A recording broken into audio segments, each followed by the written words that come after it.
एक साधु महाराज जी एक बगीचे में खड़े होकर के देख रहे थे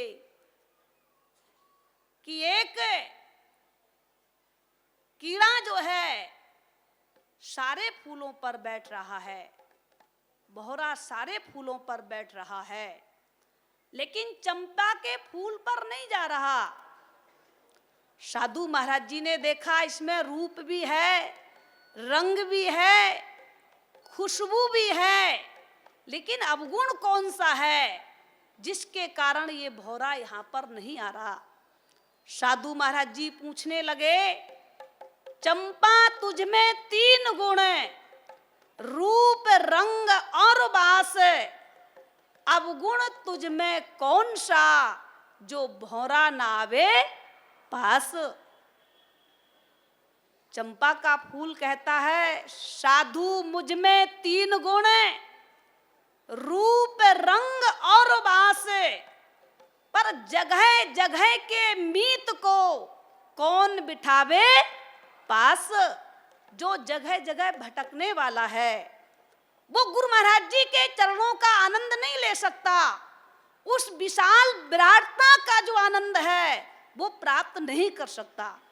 क्योंकि आप सभी लोग जानते हैं भगवान का आशीर्वाद भिल्ली ने पाया, भगवान की कृपा को भिल्ली ने पाया, लेकिन प्रभु कृपा पाने के लिए भिल्ली ने सबसे पहले कार्य क्या किया, कौन सा कार्य था जिस कार्य के कारण उसने गुरु महाराज जी को प्रसन्न किया, जिस कार्य के कारण उसने भगवान को प्रसन्न कर लिया, जिस कार्य के कारण उसने भगवान का आशीर्वाद प्राप्त कर लिया। बिल्ली कोई रूप वाली नहीं थी, रूप से प्रसन्न नहीं किया, कोई बहुत बड़ी डिग्री भी उसके पास नहीं थी, डिग्री से प्रसन्न नहीं किया। एक गुरु सेवा से, गुरु महाराज जी के दरबार की सेवा से, गुरु महाराज जी के चरणों की सेवा से उसने गुरु महाराज जी का आशीर्वाद प्राप्त किया और भगवान को भी खुश कर लिया। सारी दुनिया चाहती है कि भगवान हमसे प्रसन्न हो, भगवान का आशीर्वाद हमें मिले, लेकिन बिल्ली को आशीर्वाद मिला कब मिला? भगवान की दया दृष्टि उसके ऊपर जो है घूमी, कब घूमी? जब उसने गुरु को प्रसन्न किया, गुरु के दरबार की सेवा की। सेवा में वो ताकत है कि भगवान भी प्रसन्न हो जाते हैं। गुरु सेवा में वो ताकत है कि गुरु महाराज जी का आशीर्वाद भी मनुष्य को प्राप्त होता है। भरत जी, जब माता कैकेयी ने प्रभु राम को 14 वर्ष का वन मांग दिया और भरत को राजगद्दी मांग ली, जब भरत को पता लगा, ननिहाल से आए, कि मेरी माँ ने मुझे तो राज्य और प्रभु राम को बन जाने की डिमांड की, तो वो बड़ा पश्चाताप करने लग गए और गुरु महाराज जी से प्रार्थना करने लग गए कि गुरु महाराज जी, मैं पहले प्रभु राम को मना के यहाँ लाऊंगा, ये राजगद्दी मैं उन्हें दूंगा। जब पूरा समाज मिल के गुरु महाराज जी के ओ भगवान राम के पास पहुंचा वन में, तो गुरु महाराज जी से भगवान राम कहने लगे कि आप भरत जी को समझाइए, अगर हम वन से वापिस लौटते हैं तो ना तो भरत ने आदेश पालन किया और ना फिर मैंने ही आदेश पालन किया, पिता के आज्ञा के विपरीत दोनों हो जाएंगे, आप भरत को समझाइए। प्रभु राम जब ये शब्द गुरु वशिष्ठ जी को बोलते हैं तो गुरु वशिष्ठ जी कहते हैं कि हे राम, मैं भगत की भक्ति में, भरत के प्रेम में, भरत के भाव में इतना पिघल चुका हूं, इतना उसकी भक्ति में बंध गया हूं कि मेरे मुंह से कुछ नहीं निकल रहा। भाइयों बहनों माताओं, प्रभु राम बड़े खुश हो गए, प्रभु राम बड़े प्रसन्न हो गए। प्रसन्न किस लिए हुए? प्रसन्न इसलिए नहीं हुए कि भरत मुझे लेने आ गए, प्रसन्न इसलिए नहीं हुए कि ये समाज सब मेरे पास आ गया, प्रसन्न इसलिए हुए कि देखो भरत ने, धन्य है भरत, धन्य है इनकी भक्ति, इनकी सेवा, इनकी पूजा, कि इन्होंने अपनी भक्ति से, अपने प्रेम से गुरु महाराज जी को इतना प्रसन्न कर लिया। गुरु की प्रसन्नता देख करके प्रभु राम भरत पर प्रसन्न हो गए। भाइयों बहनों माताओं, विचार करना है, गुरु अगर प्रसन्न है तो भगवान को प्रसन्न करने में कोई भी देरी नहीं है। अगर गुरु महाराज जी को हमने प्रसन्न नहीं किया तो भगवान को हम प्रसन्न नहीं कर सकते। यही बात भगवान शिव के मंदिर में कागभूषण जी ब्राह्मण रूप में है, ध्यान मस्त है, ध्यान मग्न है। गुरु महाराज जी जब आते हैं तो कागभूषण जी प्रणाम नहीं करते, प्रणाम नहीं करते। वो अपनी कहानी बता रहे हैं गरुण को। जब गुरु को प्रणाम नहीं किया तो कह रहे हैं कि भगवान जो गुरु महाराज जी थे वो दया के सागर थे, कृपा के सागर थे, वो तो कुछ नहीं बोले, उन्होंने मेरे अवगुण पर कोई ध्यान नहीं दिया। लेकिन प्रभु को ये बात पसंद नहीं आई और वो क्रोध में आकर मुझे श्राप देते हैं कि रे सठ, तू अजगर की तरह बैठा है, मैं तुझे श्राप देता हूं कि तू अजगर की योनि में चला जा। भाइयों बहनों माताओं, भगवान शंकर कहते हैं कि जे सठ गुरु सन ईर्षा करही, रौरव आघ नरक में पराही।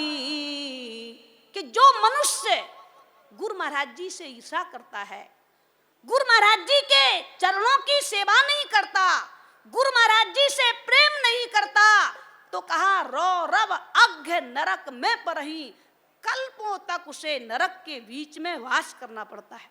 भाइयों बहनों माताओं, प्रभु शिव भगवान अगर जो है प्रसन्न नहीं हुए तो क्यों नहीं प्रसन्न हुए? क्योंकि गुरु महाराज जी को प्रणाम नहीं किया, गुरु के प्रति भाव नहीं था। उस भाव के कारण भगवान नाखुश हो गए। इससे ये पता लगता है कि अगर प्रभु को प्रसन्न करना है, प्रभु का आशीर्वाद लेना है, तो सद्गुरुदेव महाराज को प्रसन्न कर लो, अपने मन को इधर उधर ना भटका के।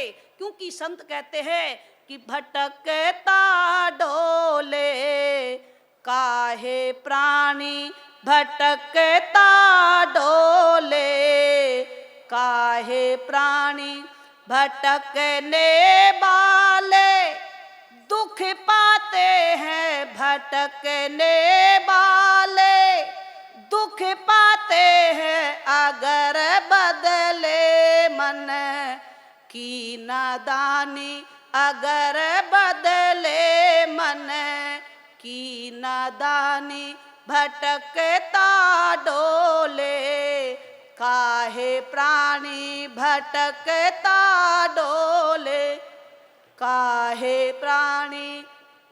चला आ गुरु की तू शरण में, चला आ गुरु की तू शरण में, संभर जाएगी जिंदगानी, संभर जाएगी जिंदगानी, भटकता डोले काहे प्राणी। क्या कर रहे हैं, क्यों भटक रहे हो? जब गुरु को प्रसन्न करने के बाद, गुरु महाराज जी के आशीर्वाद के, गुरु महाराज जी के चरणों की कृपा के बाद ही भगवान को प्रसन्न किया जाता है। भगवान प्रसन्न ही गुरु कृपा से होते हैं, तो अपने मन को भटकाना क्यों है? लग जाओ गुरु महाराज जी के चरणों की सेवा में, लग जाओ गुरु महाराज जी के आदेश के पालन में। क्योंकि गुरु महाराज जी वो औजार हैं, जैसे कैसा भी पत्थर हो, अगर कारीगर के हाथ आ जाता है तो वो पूजने योग्य बना देते हैं। ऐसी मूर्ति का निर्माण कर देते हैं।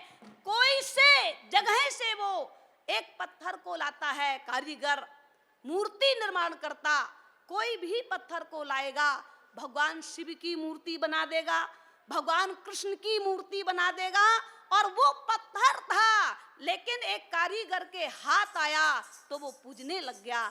ऐसे ही हम लोग जो हैं जगह जगह के भटकने वाले हैं, अगर गुरु महाराज जी के चरणों में आ जाते हैं, गुरु महाराज जी भी वो औजार हैं जो हमारी जिंदगी को पूजनीय बना देते हैं, हमारी जिंदगी को एक महान बना देते हैं, हमारी जिंदगी को लाख 84 से बचा लेते हैं। इसलिए अपने मन को इधर उधर ना भटका के, ये बहुत बड़ा मौका मिला है, ये बहुत बड़ा हमें एक सौभाग्य मिला हुआ है श्री गुरु महाराज जी के चरणों की सेवा करने का।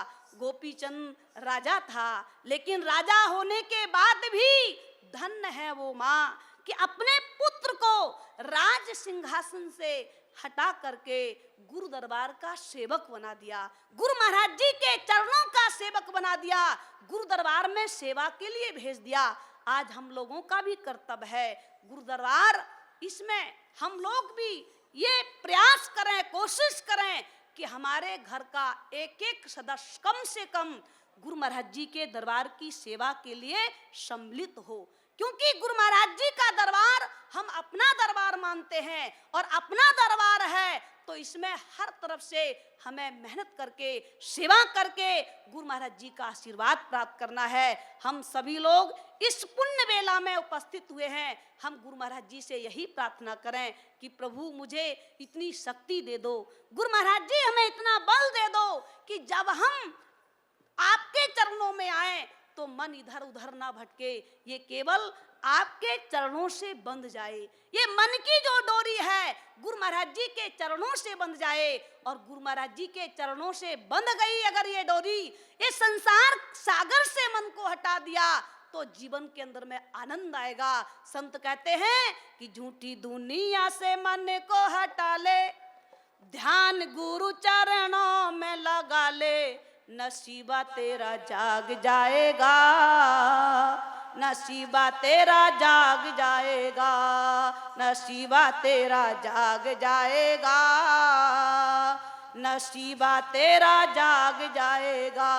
गुरु झूठी दुनिया से मन को हटा ले, ध्यान गुरु चरणों में लगा ले, नसीबा तेरा जाग जाएगा, नसीबा तेरा जाग जाएगा।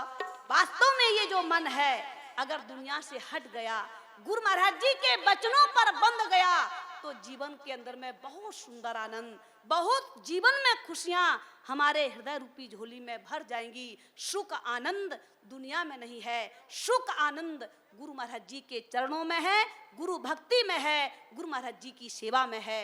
इसलिए हम इस पुण्य बेला में उपस्थित हुए हैं, यहाँ से संकल्प लेके जाएं, एक प्रण करके जाएं कि हम अपना मन गुरु महाराज जी को सौंपते हैं और गुरु महाराज जी का जो आदेश है उसका पालन जीवन भर करते रहेंगे। जब संकल्पबद्ध हो जाएंगे तो गुरु महाराज जी हमारे जीवन के रक्षक बन के हर राह में हमारी मदद करेंगे, हर रास्ते में हमारे सहायक बन के रहेंगे। गुरु महाराज जी की सेवा में अगर हम अपने आप को समर्पित करते हैं तो हम सभी लोग गुरु महाराज जी का आशीर्वाद लेते हुए, गुरु महाराज जी के आदेश का पालन करते हुए अपने जीवन को सफल सार्थक बनाएं। आगे का कार्यक्रम आप लोगों के बीच होगा। प्रेम से बोलो सतगुरुदेव महाराज जी की।